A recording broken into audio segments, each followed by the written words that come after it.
Hello, everyone, for OneWrestling.com. This is Bill Apter, and this guy, Angelo King Kong Mosca. Wow. What a thrill it is. What a thrill it is to see you. It's been a long time. Boy, I tell you what, I'm glad I was able to come here.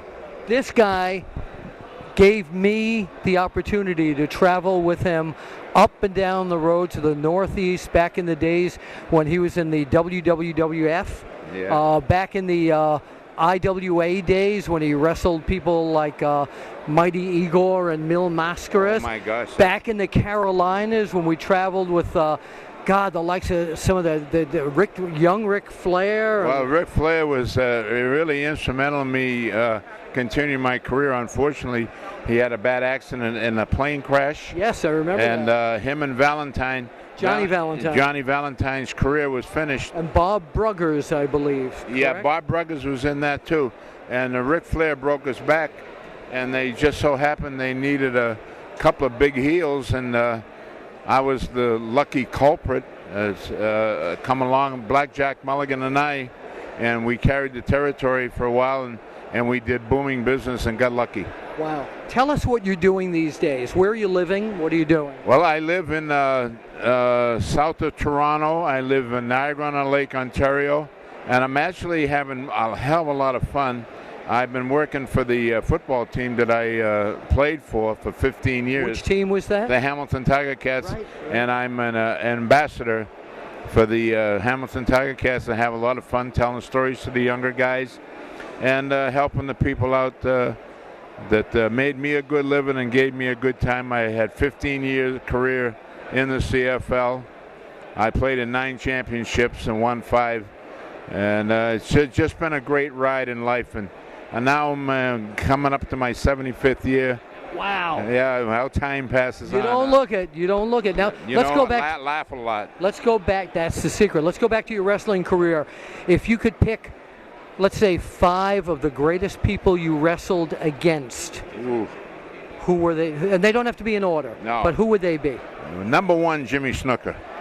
You know something, brother? I'm glad you said that. Jimmy the Fly Snuka. Yes. I saw Jimmy in here today, and I said, Jimmy, what are you doing walking in here? Usually you fly in. That's right. That's right. So he's number 1. What about number 2? Number 2, I never wrestled him, but his name is, what the heck's it? I can't think of his name right now. But anyway, you stumped me. I stumped him. Uh-oh. So let's go to number 3. Number 3, Jack Brisco. What an incredible wrestler. Oh, he's the best. Unfortunately, we just lost Jack a little while ago. Yeah. And but I had some great memories of some great guys. Gene Kaniski and I have some of the greatest matches in Winnipeg, Manitoba, when we used to get on the television argue who was the Canada's greatest athlete. It was you, right? Well, Gene, unfortunately, is passed on, so now it's me. Okay. All right. And the other guy, they changed us to what they call a baby face in Winnipeg. A good guy. Maurice Vachon. Oh, what an incredible maniac. Take you and squeeze your head like a grape. He always used to say. That sounds just like him. Oh, what a great individual he was. And him and I did some national commercials together.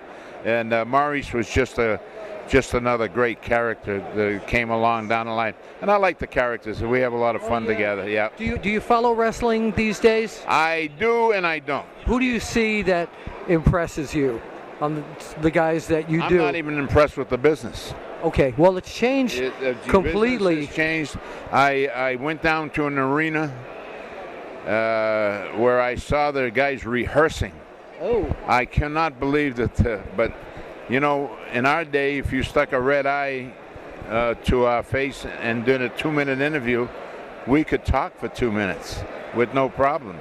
These guys are scripted.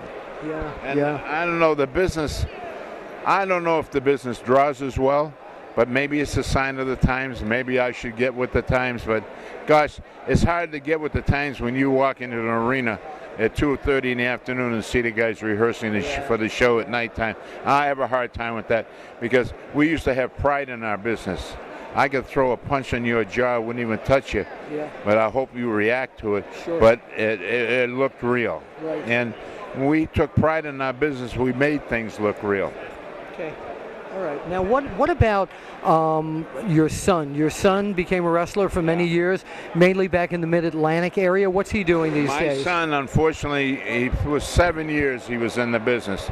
My son's now, maybe it was the right choice for him. He just wasn't cut out for the business. I probably should have had my daughter in this business. What is your son doing these days? My son's a sociologist with the federal government and works for the prison system. That's great. So That's great. That was his calling, and I have great kids. I've been very, very fortunate. We're going to go back, okay, and cut an interview back in the days when, again, like he said, it's non-scripted. Angelo Mosca tonight in Charlotte, North Carolina. It's going to be you in one corner against Superfly Jimmy Snuka. Snuka told me on an earlier interview he's going to tear you to pieces. Let me look out there into the camera and tell us what you're going to do to Superfly Snuka. Let me tell you something, Snuka.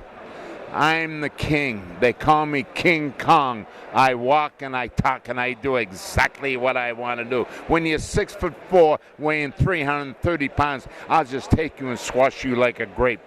Then we're going to send you back to Samoa in a crate and make juice out of you. I love mango juice. Angelo King Kong Mosca tonight, Charlotte, North Carolina, against the Superfly Jimmy Snuka. Be there. Hey, you still got